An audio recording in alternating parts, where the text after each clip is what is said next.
All right, today we are diving deep into one of the all-time classics of psychological horror, Edgar Allan Poe's The Fall of the House of Usher. Now, this is a story where the house, it's not just a backdrop.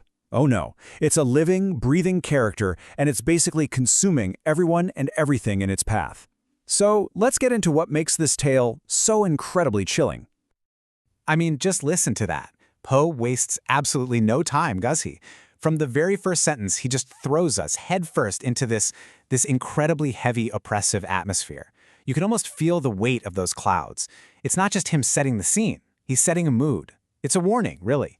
A taste of the dread that's about to unfold. So, let's get oriented.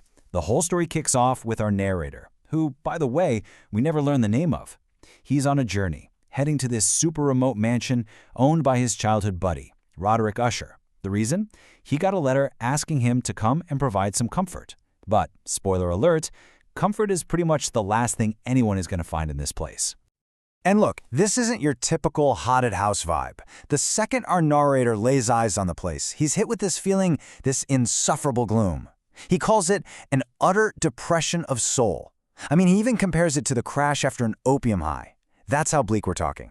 This gloom isn't just a feeling, it's so powerful it's almost like a physical thing pressing down on him. And you can see how Poe just masterfully builds this feeling, brick by decaying brick. The house isn't just old, it feels sick, diseased. You've got these bleak walls, windows that look like vacant eyes. So creepy.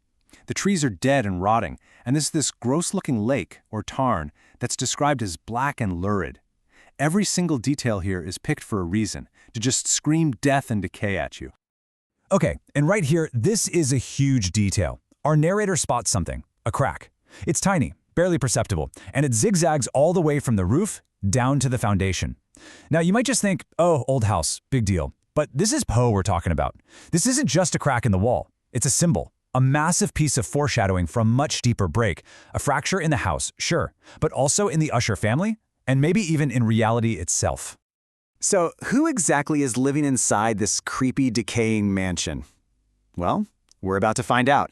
The narrator is about to meet the last living members of the Usher family, and let's just say they've been changed by this place. And not for the better. So, the big reunion happens, and it is a total shock. The Roderick Usher he knew from his childhood, gone. Completely. The man standing in front of him now is, well, he's a wreck. He's so physically and mentally destroyed that our narrator can barely even recognize him. It's like the friend he knew has been replaced by a walking ghost. And Poe's description of this new Roderick is just, wow. It's so unsettling. Get this. He's got a cadaverous complexion, basically he looks like a corpse, but then his eyes are described as large, liquid, and luminous. His hair is like a spiderweb. It's all these weird contradictions that make him seem not quite human anymore. He's part sick man, part supernatural creature. So what's actually wrong with him? Well, Roderick tells him he's suffering from this family illness, morbid acuteness of the senses. What does that mean? It means everything hurts. The faintest light is torture. Most sounds are horrifying. He can only eat the blandest food. The smell of flowers is overwhelming. Imagine being tortured by the world around you 24/7. That's his reality. And here's a really key piece of the puzzle.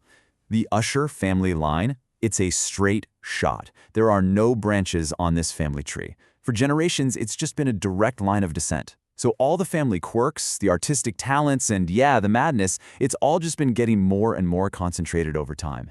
Their fate is completely tangled up with the fate of this house. And then there's Madeline. The narrator just catches a quick glimpse of her as she kind of floats through the room and then vanishes. She is Roderick's twin sister, and this is so important. You have to think of them as two halves of the same person. He is the hypersensitive, agitated mind. She is the decaying physical body.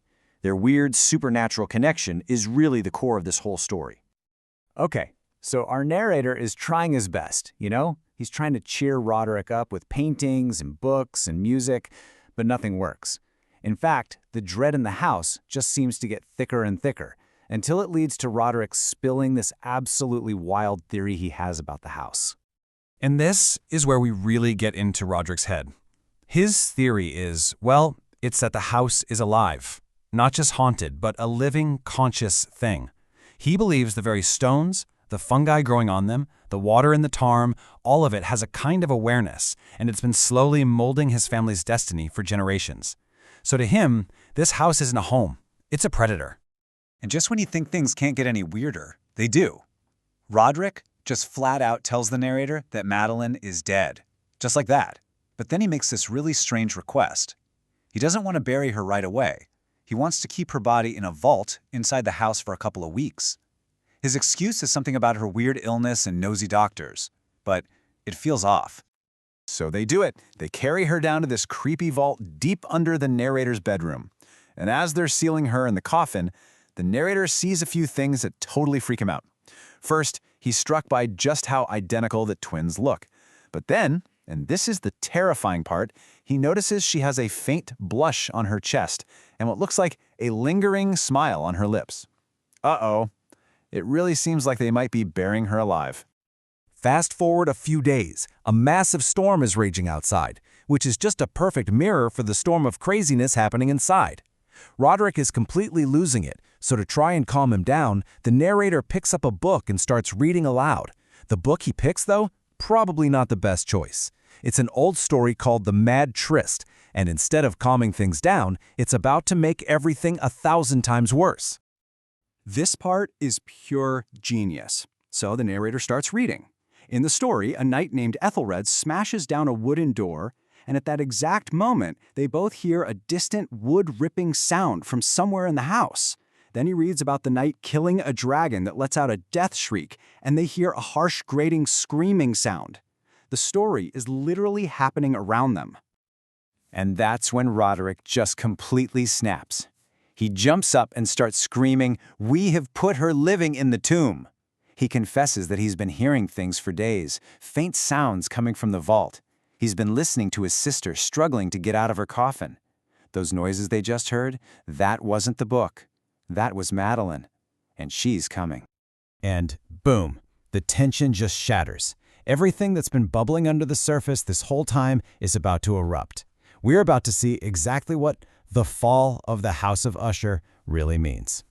And right on cue, as Roderick is screaming that she's outside the door, the huge, heavy doors to the room burst open. And there she is, Lady Madeline. She's standing there in her white burial shroud, covered in blood from clawing her way out of the tomb. She lets out this cry, falls forward onto her brother, and in her final, agonizing moments of death, she kills him too. The two halves of the Usher soul, the body and the mind, are finally violently brought back together. Our narrator, understandably, does not stick around. He bolts out of there, running for his life into the storm. He turns back for one last look and he sees it. That tiny crack he noticed when he first arrived is now glowing in the light of a creepy, blood-red moon.